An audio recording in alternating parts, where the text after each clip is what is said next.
Welcome, my name is John Fedro, and a big question I get is, John, when I want to get started with mobile home investing, how much money do I need?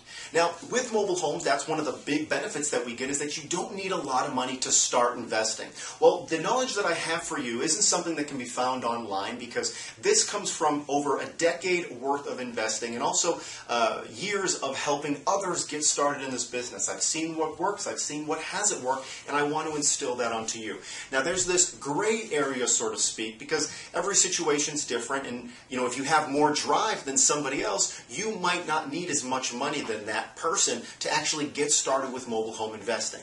But here's what I want to give you, because the question I usually get is, John, how much money do I need to start successfully and safely, and really start in the fast lane with mobile home investing? I mean, I don't want you just to look around and sputter and then stall out because you got started with not enough money or know-how. So with that being said, if you don't have any money, if you're in debt, if you have literally zero money in the bank, and what we're talking about now, the numbers you're going to see behind me, are savings that you've separated, that you're saying, okay, this is what I want to use to start investing with. If I have $2,000, that's going to cover upfront marketing, closing costs, gas or transportation to and from the property. Also, that $2,000 will be able to, get me into a property. I have to give that part of that money, ideally or sometimes, to the seller at closing. So with that said, real estate does take some money. I started with under $300 to my name in my life savings back when I first started this business, which of course was over a decade ago.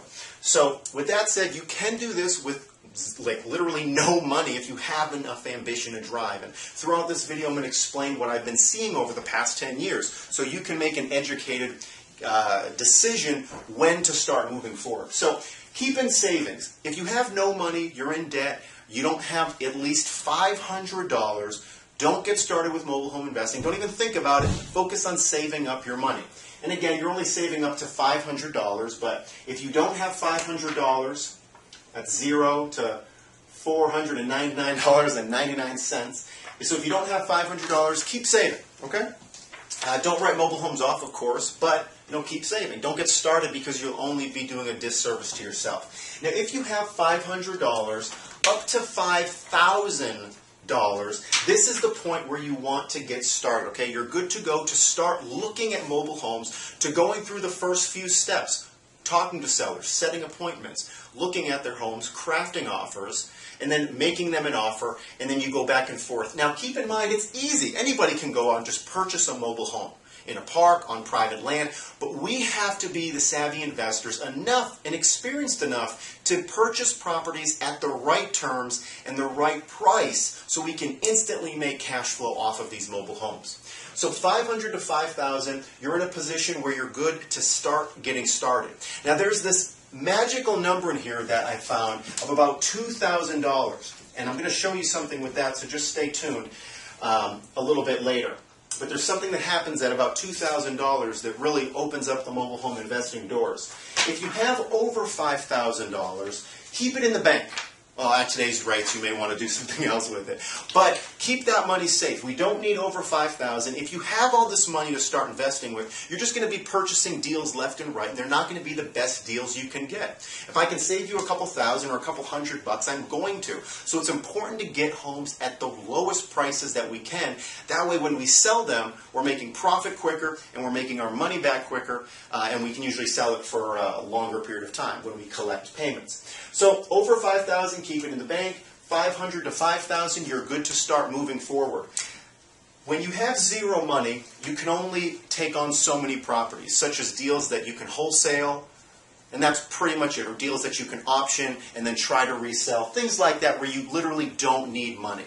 So if you have, now again, we purchase and resell homes, so you do have to actually purchase these homes. But it doesn't mean if a seller's selling a home for $5,000 or $8,000 or $10,000 that you have to give the seller all of that money day one. So if you have $500 to $5,000, that's going to open many, many doors for you. I'd say around between 50 and 70%.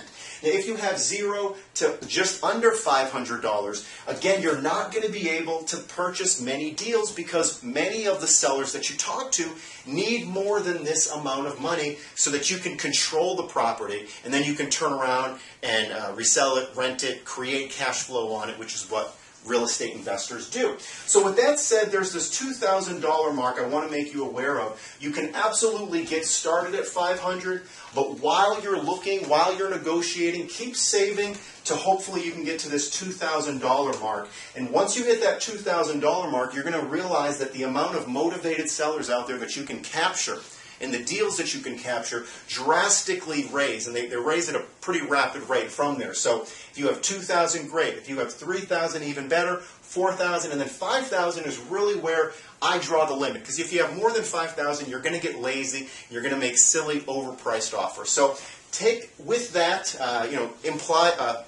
apply it to your business and how you want to move forward. But this is the numbers that we've been finding out. Again, under 500, keep saving. 500 to 5,000, you have the green light to go forward. Start pursuing deals. I wouldn't say close on one until you have at least about 2,000 saved up. And then over 5,000, keep that in the bank. My name is John Fedro. I hope this has helped everyone. Mobilehomeinvesting.net. God bless.